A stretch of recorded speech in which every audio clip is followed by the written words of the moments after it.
Praise the lord అందరికీ.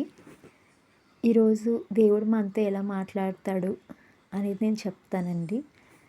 చాలామందికి doubt ఉంటుంది, దేవుడు మనతో ఎలా మాట్లాడతాడు అనేటువంటి ఒక పెద్ద డౌట్ అనమాట. ఎవరైనా చెప్పినా దేవుడు మాట్లాడతాడని నమ్మరు. ఎందుకంటే వాళ్ళు సొంతంగా తెలుసుకునే వరకు కూడా కొంతమంది నమ్మరు.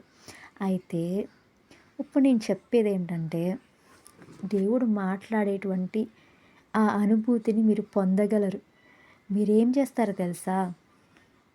మీకున్న సమస్యని కానీ, మీకున్న పరిస్థితిని కానీ, మీరు ఎదుర్కొన్న ఇబ్బందిని కానీ ప్రార్థనలో పెట్టి, కన్నీరు కార్చి ప్రార్థన చేసి బైబిల్ తెరవండి.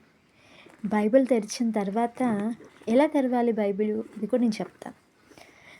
బైబిల్ని ఇలా పట్టుకుని మీ మిడిల్ ఫింగర్ కానీ ఏదో ఒక ఫింగర్తో ఇట్లా మిడిల్కి ఇలా అని, మిడిల్కనే కాదు మీ ఇష్టం, ఇలా అని చూడొద్దు. కళ్ళు మూసుకుని ఉండి ఏదైనా ఒక చోట మీ ఫింగర్ని ఉంచండి.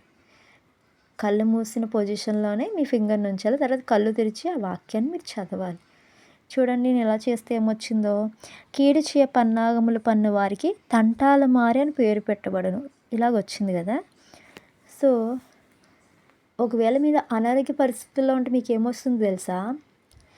నిన్ను స్వస్థపరచు యెహోవాను నేనే అని రావచ్చు, లేదా నీ రోగం నుంచి నేను విడుదల చేస్తానని రావచ్చు.